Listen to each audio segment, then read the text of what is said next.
Madame Bovary, troisième partie, chapitre 2. En arrivant à l'auberge, Madame Bovary fut étonnée de ne pas apercevoir la diligence. Hivert, qui l'avait attendu 53 minutes, avait fini par s'en aller. Rien pourtant ne la forçait à partir, mais elle avait donné sa parole qu'elle reviendrait le soir même.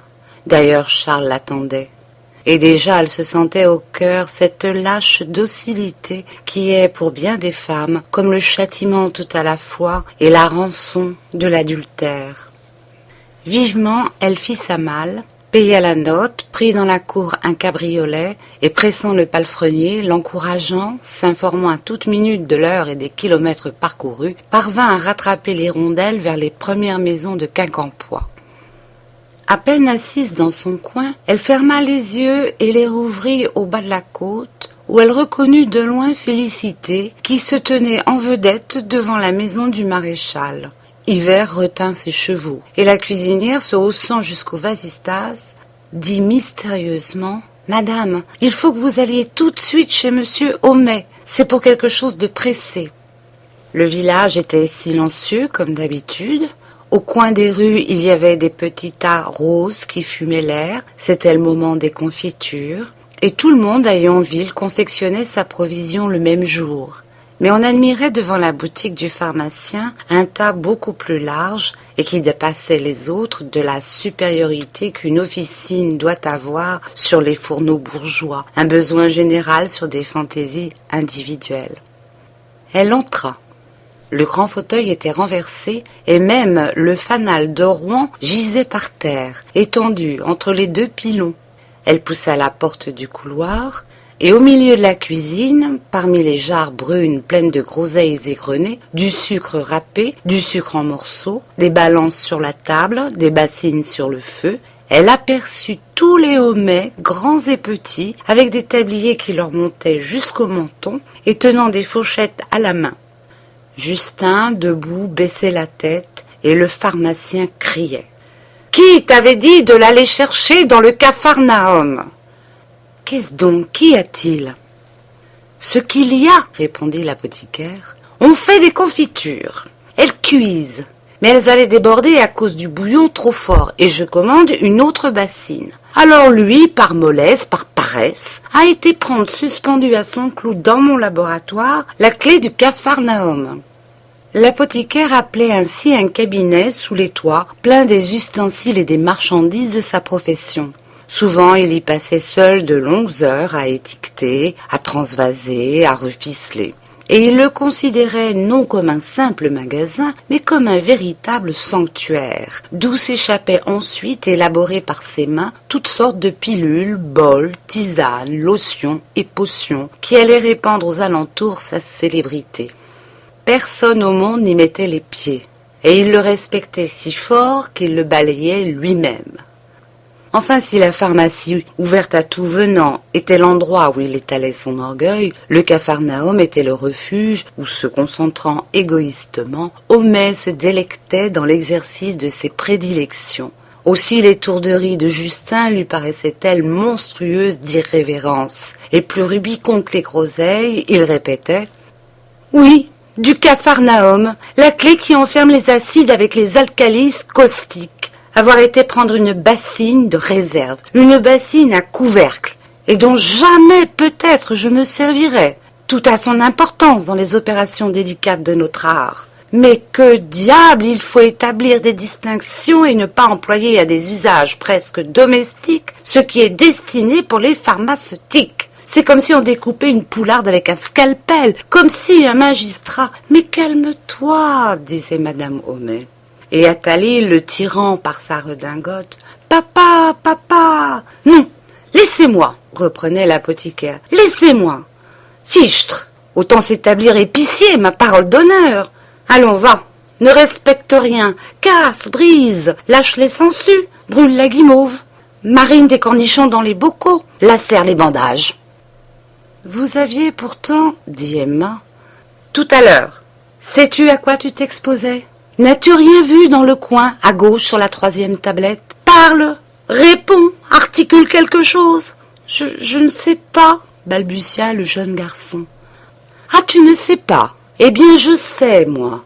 Tu as vu une bouteille en verre bleu cachetée avec de la cire jaune qui contient une poudre blanche sur laquelle même j'avais écrit « Dangereux ». Et sais-tu ce qu'il y avait dedans?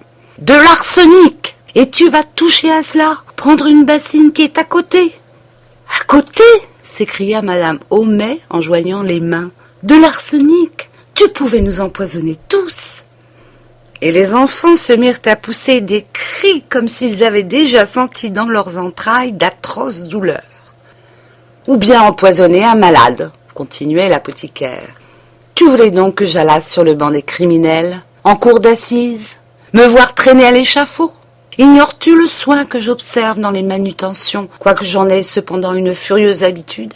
Souvent je m'épouvante moi-même lorsque je pense à ma responsabilité, car le gouvernement nous persécute et l'absurde législation qui nous régit est comme une véritable épée de Damoclès suspendue sur notre tête. Emma ne songeait plus à demander ce qu'on lui voulait, et le pharmacien poursuivait en phrases haletantes. « Voilà comment tu reconnais les bontés qu'on a pour toi. Voilà comment tu me récompenses des soins tout paternels que je te prodigue, car sans moi, où serais-tu? Que ferais-tu? Qui te fournit la nourriture, l'éducation, l'habillement et tous les moyens de figurer un jour avec honneur dans les rangs de la société? Mais il faut pour cela suer ferme sur l'aviron et acquérir, comme on dit, du cal aux mains. Fabricando fil faber ad quod agis. Il citait du latin tant il était exaspéré. Il eût cité du chinois et du groenlandais s'il eût connu ces deux langues. Car il se trouvait dans une de ces crises où l'âme entière monte indistinctement ce qu'elle enferme, comme l'océan qui dans les tempêtes s'entr'ouvre depuis les fucus de son rivage jusqu'au sable de ses abîmes. Et il reprit. Je commence à terriblement me repentir de m'être chargé de ta personne. J'aurais certes mieux fait de te laisser autrefois croupir dans ta misère et dans la crasse où tu es né. Tu ne seras jamais bon qu'à être un gardeur de bêtes à cornes. Tu n'as nulle aptitude pour les sciences, à peine si tu sais coller une étiquette. Et tu vis là, chez moi, comme un chanoine, comme un coq en pâte, à te goberger.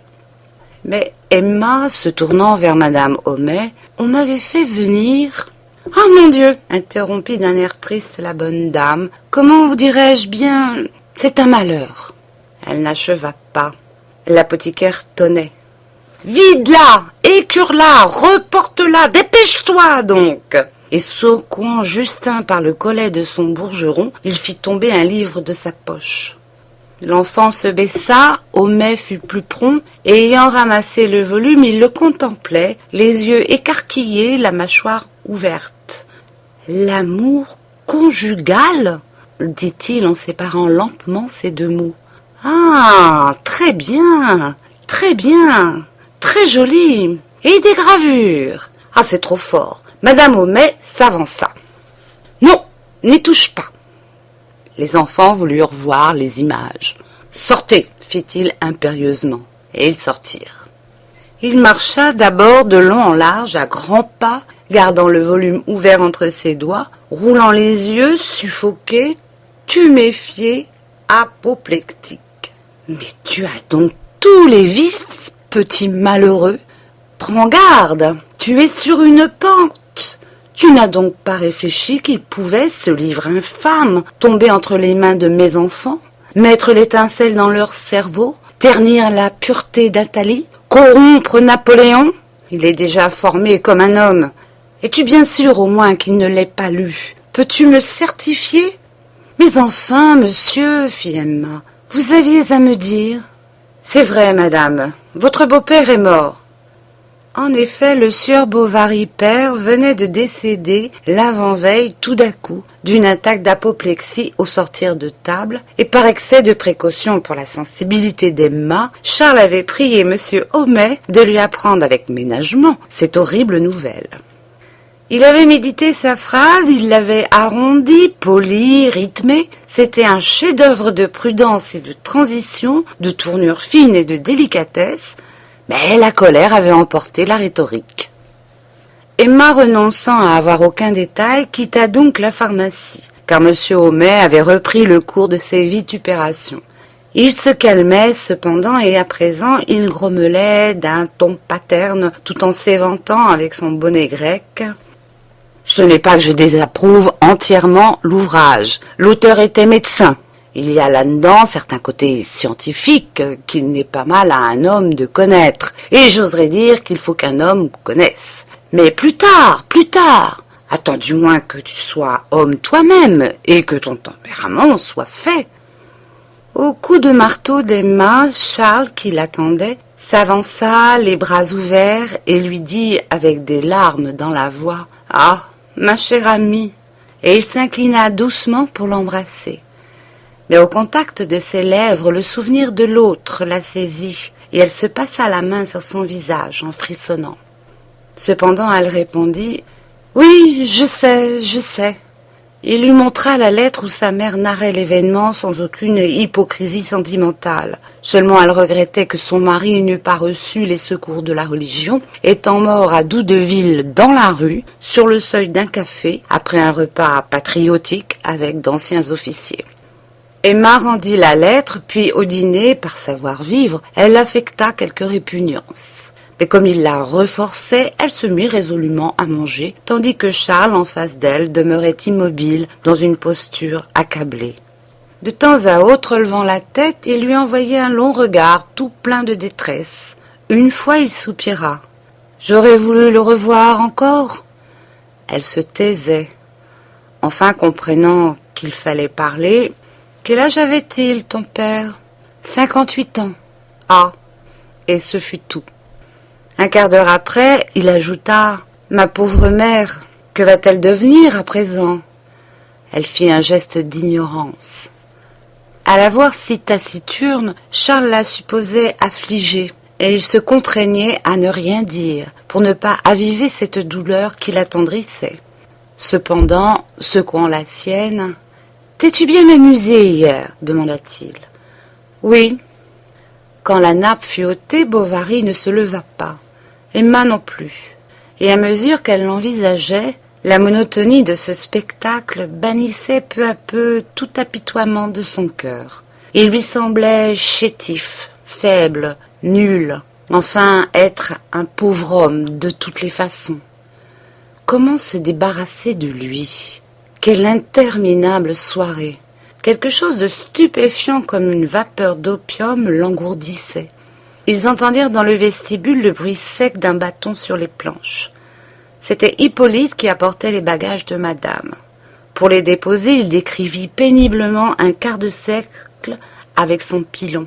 « Il n'y pense même plus » se disait-elle en regardant le pauvre diable, dont la grosse chevelure rouge dégouttait de sueur. Bovary cherchait un patard au fond de sa bourse, et sans paraître comprendre tout ce qu'il y avait pour lui d'humiliation dans la seule présence de cet homme qui se tenait là comme le reproche personnifié de son incurable ineptie. « Tiens, tu as un joli bouquet, dit-il en remarquant sur la cheminée les violettes de Léon. « Oui, fit-elle avec indifférence. C'est un bouquet que j'ai acheté tantôt, à une mendiante. » Charles prit les violettes, et rafraîchissant dessus ses yeux tout rouges de larmes, il les humait délicatement. Elle les retira vite de sa main et alla les porter dans un verre d'eau. Le lendemain, Madame Bovary mère arriva. Elle et son fils pleurèrent beaucoup. Emma, sous prétexte d'ordre à donner, disparut. Le jour d'après, il fallut aviser ensemble aux affaires de deuil. On alla s'asseoir avec les boîtes à ouvrage au bord de l'eau, sous la tonnelle. Charles pensait à son père, et il s'étonnait de sentir tant d'affection pour cet homme qu'il avait cru jusqu'alors n'aimer que très médiocrement. Madame Bovary mère pensait à son mari. Les pires jours d'autrefois lui réapparaissaient enviables. Tout s'effaçait sous le regret instinctif d'une si longue habitude. Et de temps à autre, tandis qu'elle poussait son aiguille, une grosse larme descendait le long de son nez et s'y tenait un moment suspendue. Emma pensait qu'il y avait 48 heures à peine. Ils étaient ensemble, loin du monde, tout en ivresse, et n'ayant pas assez Dieu pour se contempler. Elle tâchait de ressaisir les plus imperceptibles détails de cette journée disparue. Mais la présence de la belle-mère et du mari la gênait. Elle aurait voulu ne rien entendre, ne rien voir, afin de ne pas déranger le recueillement de son amour qui allait se perdant, quoi qu'elle fît, sous les sensations extérieures. Elle décousait la doublure d'une robe dont les bribes s'éparpillaient autour d'elle. La mère Bovary, sans lever les yeux, faisait crier ses ciseaux et Charles, avec ses pantoufles de lisière et sa vieille redingote brune qui lui servait de robe de chambre, restait les deux mains dans ses poches et ne parlait pas non plus. Près d'eux, Berthe, en tablier blanc, raclait avec sa pelle le sable des allées. Tout à coup, ils virent entrer par la barrière Monsieur Lheureux, le marchand d'étoffes. Il venait offrir ses services, eu égard à la fatale circonstance. Emma répondit qu'elle croyait pouvoir s'en passer. Le marchand ne se tint pas pour battu. « Mille excuses, dit-il, je désirerais avoir un entretien particulier. » Puis d'une voix basse, « C'est relativement à cette affaire, vous savez... » Charles devint cramoisi jusqu'aux oreilles. « Ah oui, effectivement. » Et dans son troupe, se tournant vers sa femme, « Ne pourrais-tu pas, ma chérie ?» Elle parut le comprendre car elle se leva, et Charles dit à sa mère, « Ce n'est rien, sans doute quelque bagatelle de ménage. » Il ne voulait point qu'elle connût l'histoire du billet, redoutant ses observations. Dès qu'ils furent seuls, Monsieur Lheureux se mit en termes assez nets à féliciter Emma sur la succession, puis à causer de choses indifférentes, des espaliers, de la récolte et de sa santé à lui, qui allait toujours coup-ci coup-ça entre le ziste et le zeste. En effet, il se donnait un mal de 500 diables, bien qu'il ne le fît pas, malgré les propos du monde, de quoi avoir seulement du beurre sur son pain. Emma le laissait parler, elle s'ennuyait si prodigieusement depuis 2 jours. « Et vous voilà tout à fait rétabli, continua-t-il. « Ma foi, j'ai vu votre pauvre mari dans de beaux états. C'est un brave garçon, quoique nous ayons eu ensemble des difficultés. » Elle demanda lesquelles, car Charles lui avait caché la contestation des fournitures. « Mais vous le savez bien, fit Lheureux, c'était pour vos petites fantaisies, les boîtes de voyage. » Il avait baissé son chapeau sur ses yeux et les 2 mains derrière le dos, souriant et sifflotant. Il la regardait en face d'une manière insupportable. Soupçonnait-il quelque chose? Elle demeurait perdue dans toutes sortes d'appréhensions. À la fin, pourtant, il reprit « Nous nous sommes rapatriés et je venais encore lui proposer un arrangement. C'était de renouveler le billet signé par Bovary. Monsieur, du reste, agirait à sa guise. Il ne devait point se tourmenter, maintenant surtout qu'il allait avoir une foule d'embarras. Et même il ferait mieux de s'en décharger sur quelqu'un, sur vous, par exemple. Avec une procuration, ce serait commode, et alors nous aurions ensemble de petites affaires. » Elle ne comprenait pas. Il se tut.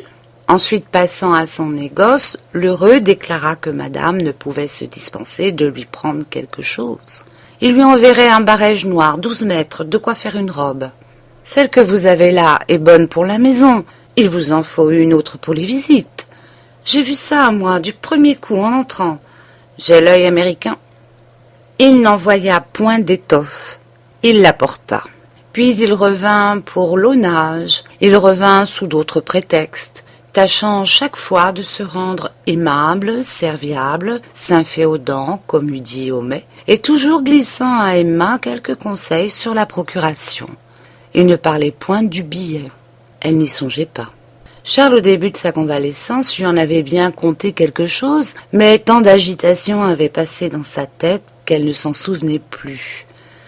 D'ailleurs, elle se garda d'ouvrir aucune discussion d'intérêt. La mère Bovary en fut surprise et attribua son changement d'humeur au sentiment religieux qu'elle avait contracté étant malade.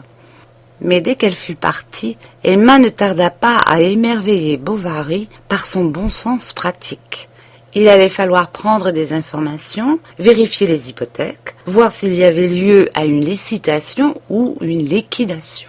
Elle citait des termes techniques au hasard, prononçait les grands mots d'ordre, d'avenir, de prévoyance, et continuellement exagérait les embarras de la succession. si bien qu'un jour elle lui montra le modèle d'une autorisation générale pour gérer et administrer ses affaires, faire tout emprunt, signer et endosser tout billet, payer toute somme, etc. Elle avait profité des leçons de l'heureux. Charles naïvement lui demanda d'où venait ce papier. « De monsieur Guillaumin. » Et avec le plus grand sang-froid du monde, elle ajouta « Je ne m'y fie pas trop. Les notaires ont si mauvaise réputation, il faudrait peut-être consulter. Nous ne connaissons que... Oh, personne. »« À moins que Léon, » répliqua Charles qui réfléchissait. Mais il était difficile de s'entendre par correspondance. Alors elle s'offrit à faire ce voyage. Il la remercia. Elle insista. Ce fut un assaut de prévenance. Enfin elle s'écria d'un ton de mutinerie factice. « Non, je t'en prie, j'irai. »« Comme tu es bonne, dit-il en la baisant au front. » Dès le lendemain, elle s'embarqua dans l'hirondelle pour aller à Rouen consulter monsieur Léon, et elle y resta 3 jours.